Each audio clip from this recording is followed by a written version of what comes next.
Welcome to House Edge. Before we start the episode, make sure to like, comment, and subscribe here on YouTube. And check us out on Twitter, TikTok, and Discord at House Edge Bet. Links down below. Enjoy the show. Welcome back, House Edge, to another college football episode. This is week 10. We're in the double digits. Finally, how you doing, Rob? Doing good. Getting very close to that college football playoff. Oh, yeah. Yep. That's kind of scary to think about that the season's already coming to an end, but whatever. We won't dwell on it too much. Still a couple good weeks left. Yeah, we got some good football to watch, especially this week. Let's just hop right into our plays. First play is going to be a common play. You guys can probably guess we're both taking Penn State plus 3.5 against Ohio State. I think if we lose, it is going to be by around 3 points. I hope it's not by more. And I think this year we have a serious shot at beating them. Yeah, after last week's play, I was actually leaning Ohio State. Last week, I think I said that on the pod. But after last week's play, the way Ohio State looked against Nebraska, how we looked against Wisconsin, I think we definitely should be favorites in this game at home. To be plus 3.5 just seems ridiculous to me. Penn State has just as good of a defense as Ohio State, if not probably better. Mm-hmm. And I'm willing to say that we legitimately have the better quarterback in this matchup with Drew Aller over Will Howard. I agree with you on every single point. It's going to come down to, will our coaching step up for this game? That's what it's going to come down to. That's what it's come down to a lot of years. And if James Franklin can't get it done here, I'm pretty over James Franklin. We got to be aggressive. I want to see more going for it on fourth down. Yeah. Yeah. Very aggressive. The game before, those two long fourth downs that Drew Aller converted to keep us in the game, that's the type of football we need. Old James Franklin would have kicked the field goal and gone for an onside kick. Yeah, and I love the Penn State showed that we could still win a game even with Drew Aller going out. Drew Aller. Yeah, his backup was kind of nice. I wouldn't mind if he played the whole game even.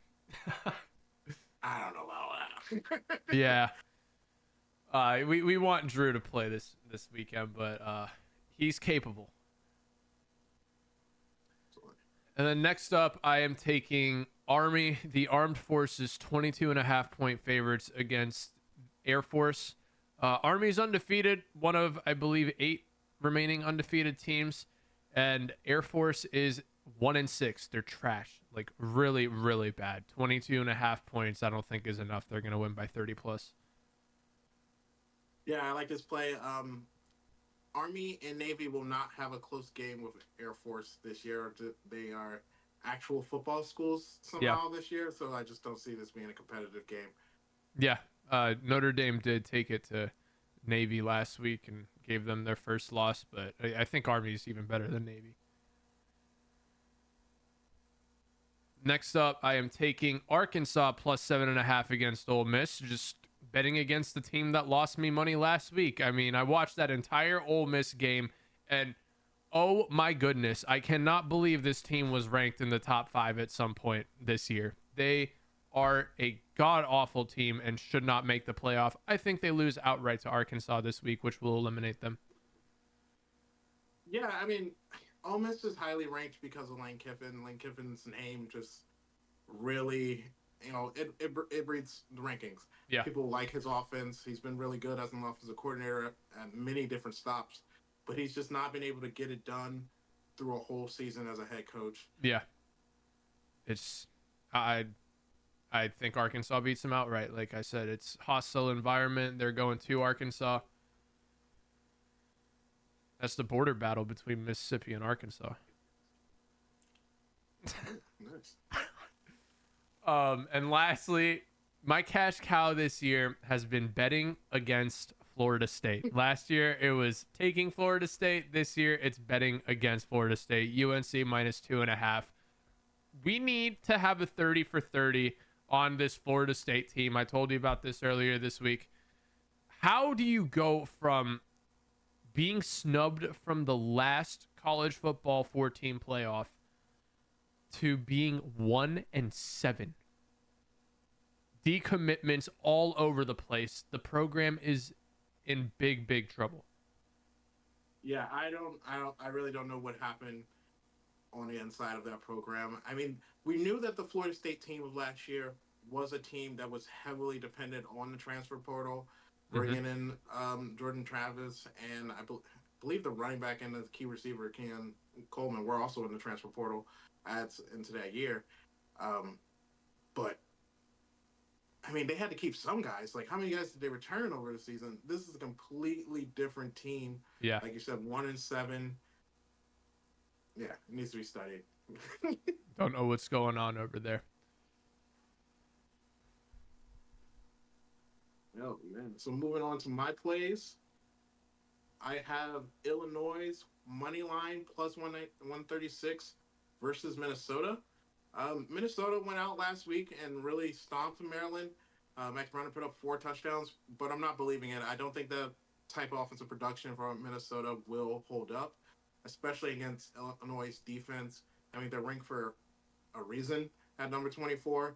I think they win this at home. Yeah, I have the exact opposite of this in my parlay. I'm taking Minnesota money line. I mean, Illinois really fell flat against Oregon last week, and which for good reason. Oregon's a very good team. But I watched that Minnesota game, the entire thing, and Minnesota looked really good, man. Like I have, my dad's University of Minnesota alma mater. He has the game on all the time at home. I've watched a lot of Minnesota football, more than I want to. And this is the best team I've ever seen out of the University of Minnesota. That I have seen. That's not saying a lot. The only you're right. That is really not saying a lot. But it is enough to get past Illinois this week. Oh no, it's not. We'll see.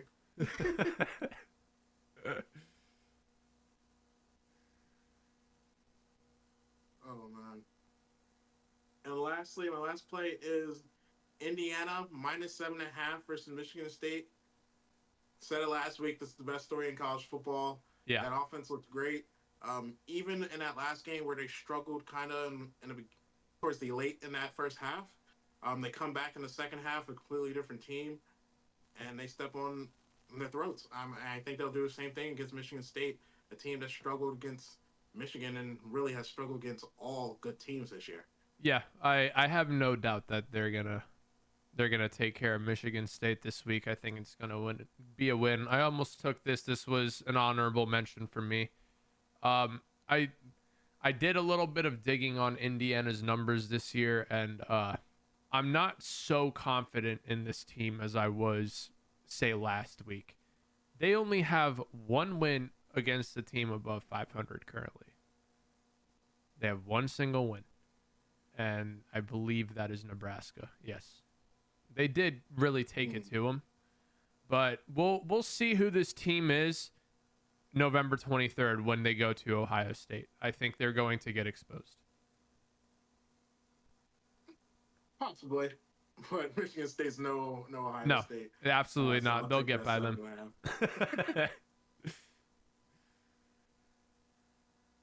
Oh man, so let's move on to our parlays. What you got? Right. Yeah, parlays, as I mentioned, I am taking Minnesota money line over Illinois.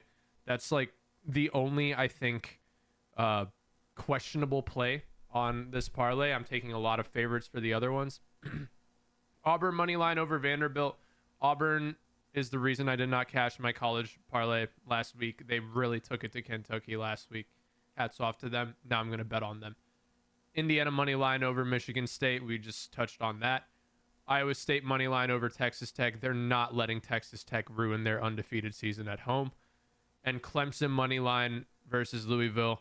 The line for this was somewhere around 10 or 11. I think that's too much for me. Clemson wins this by around 8 points. Plus 367. I mean, I like the last 4 legs, but it's a loss on the first one, Loss on the first leg, huh? I'll put 2 parlays in, one with and one without. But I think if I take it out, I'll go to like plus 160. Yeah, because it's got to be a bulk of your juice. Yeah, it is. It almost doubles the parlay. Yeah. Keeping it, may the best win. Yep. And for my parlay, I got a 3-leg parlay here. We're going to be taking NC State money line versus Stanford. I've done a lot of bashing on NC State, but I'll take them to beat a 2-6 Stanford team at home. Stanford's traveling across the country to play this game. I think NC State wins it. Stanford might be the worst team in Power 5 in quotations, now that they're not really a Power 5. Yeah, what conference are they in these days? Moving on. We got USC money line versus Washington. I think USC is going to get a win over Washington. I knew this Big Ten schedule would be tough for them, but they go beat up on an old Pac-12 rival, something they're used to. Yeah. Newsflash for you: Stanford joined the ACC this season, and I had no idea either. Yeah, I knew that in the back of my head, but I don't know why I couldn't. We got Cal, Stanford, and Florida State, the worst 3 teams in the ACC. That's funny that 2 of them are from the Pac-12. Yeah. And lastly, I'm going to be taking Navy money line versus Rice. As we covered, Navy and Army on a historic run right now. They're playing really well, and I don't think that Rice is the team capable of beating them. I know they just lost to Notre Dame, but that's Notre Dame. Yeah. Notre Dame's a good team. I think Navy was expected to lose there. I like this parlay. I think all 3 legs are pretty simple, easy legs to cover with. I think Washington might be the only one that gives you any trouble, and I really don't expect much trouble. Yeah. And that wraps up at plus 176. Let's get back on the parlay board for college football. Yep. Let's hit some parlays. All right. Thank you guys for watching again. Don't forget to like, comment, and subscribe. Good luck with your bets. Yep.